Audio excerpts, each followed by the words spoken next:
So, this is the city of Sardis. Maybe the third important center, we would say, after Pergamum. But it is a little difficult to compare the city to the other ones because all the cities that you visited so far, with minor exceptions, they were usually from the Hellenistical period. Like we would talk about their histories apart from the 3rd century BC. Not Sardis. We know that beginning from 8th century BC, there used to be some Greek colonies living in the region. So if you would like to compare, we can say that Sardis, along with Colossae, are the most ancient cities that you're visiting in this travel. Okay, although it was built up so long ago, it was reconstructed many times, and today you're able to see some ruins of the city. So when it was constructed for the first time, it was this tiny Greek village, but it gained prominence when some Greek colonies came here. One of the most important emperors of the city is a Greek emperor named Croesus. Croesus. He was extremely rich, okay? In Turkish, we say rich like Croesus in order to define all the rich people. And the richness of this king and the city itself was coming from the river, okay? Very close to the city, we have a river named Pactolus, and that is the river where King Midas took a bath. Do we know Midas? Whatever he touches becomes gold. Well, he was actually from Asia Minor, okay, Midas. He was born in an ancient city very close to Ankara named Gordion or Gordian. Are you familiar with the expression Gordian knot? Yes. What is it? It's a knot you can't see the beginning or the end. Yeah, it's quite complicated, right? Well, the entire impression is coming from a city that we have close to Ankara named Gordian. Okay, so according to the legend, the city was looking for a new king because their actual king had died. So they went to a temple of Apollo and they consulted the oracles. They asked them, we would like to choose a new king who would be the most convenient person. And the oracles told them that the first person who would enter the city with a chariot, okay, driven by an ox, would be your next emperor. So they came back to the city and started waiting for this person. This person was named Gordion. He was the first person, actually a poor countryman, who came to the city with a chariot driven by an ox. Okay, he was so grateful to be the next king. He constructed a temple dedicated to Zeus, and he tied this chariot inside of the temple in a column, okay, with an extremely intricate knot. It was almost impossible to resolve this knot. That's why it's called the Gordian knot. And in many languages, in order to define some difficult situation, intricate situations, we say this is a Gordian knot. According to the legend, he said that whomever can, undo this knot will be the next emperor of the world. Alexander the Great knew about this history when he was traveling from Macedonia to Egypt. He passed from the city of Gordion and he tried to undo the knot, but he didn't succeed. So he was so upset and he just cut the whole thing with his sword. That's why they say he died before he became the biggest emperor of the world. So Midas, with the Greek pronunciation, was the son of Gordion. Okay, he was born in the city. As you already know, he was cursed because everything he touches became golden. In order to get rid of this curse, he took a bath in this river called Pactolus River. That's why all the sand in the river became gold. So the gold mines of the city actually coming from Midas, according to the legend. All right, that's why the city was so rich, and that's why this Greek emperor named Croesus has a lot of money. These Lydians who used to live here, I told you that the city was founded by the Greek people. This individual Greek colony, they are called the Lydians. Okay, and the most important, most famous emperor is Croesus. They have a lot of them, but usually Croesus is the most famous one because he was the first Greek emperor who attacked the Persian side for the first time. And Croesus is an interesting character. You know, he had this palace full of gold. He was quite a greedy man, actually, at that period. And he invented coins for the first time, according to the Greek mythology. Most of the dice games, Macklebone, and also the coins, first coins, was invented in the city of Lydia, in Sardis, the capital of the city So they usually say that the money was invented by the Lydians when they are talking about this Lydians. So they used to have a lot of currencies, but this was the first city who actually printed some coins in order to sell their products, and coins made out of gold because of the river, as I told you. Okay, so this Croesus is an extremely greedy man, but he wants more money, he wants more territory and more places.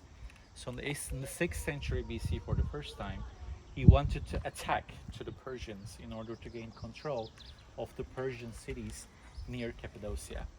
The Lydian kingdom used to start from Smyrna and it used to continue up until Cappadocia. I don't know if you remember, but when I was telling you about the Greek history, I told you that the Persian people came here for the first time in the 6th century in order to invade the entire Asia Minor. Okay, this invasion started because of Croesus, this important Lydian king who was extremely rich yet still greedy. Okay, you wanted to invade this Persian territory, and right now you know that before taking any important decision, the Greek people usually visit a temple of Apollo in order to consult with the oracles. So Croesus had the same thing. He went to a temple and he asked them. So that he told them that I want to get into a war with the Persian people, but I would like to know the result. Who's going to win? And the oracles told him that if he attacked to the Persian side, a great civilization will come to an end. He was such a greedy and arrogant man, he thought that this great civilization was Persians, but actually it was the Greek people. So the Persian king Cyrus crossed to Cappadocia and he burned down all the cities. And finally he came here to Sardis in order to invade the city. This is 6th century BC, approximately. Okay? The thing is, the city was impenetrable. It used to have huge walls. So the Persian people laid siege outside of Sardis, but it took them a very long time in order to get inside the city. If you pay attention on those hills, you can see some surviving parts of the city defense walls. Okay? So imagine that these walls are covering the entire area, circulating the city and protecting them, okay, against the enemy. So the Persian peoples were about to give up because they laid siege, but it was impossible to enter inside of the city. But one of the local Greek soldiers betrayed Sardis, went out and showed them the way. So during the night, the Persian people came here like burglars. Okay, keep that in mind because we're going to talk about the letter to Sardis later on. Get inside the city and finally invaded the entire city. So the Sardis fall into the Persian hands, beginning from the 6th century up until the arrival of the Alexander Great in the 3rd century. During more or less 250 years, Persian people governed the city, and Sardis was the capital of their Asia Minor, of their big empire. So it was quite rich. It used to have a lot of different temples. Okay, during the Roman time, this was also a very important city. It started losing its importance after 2nd century, I would say.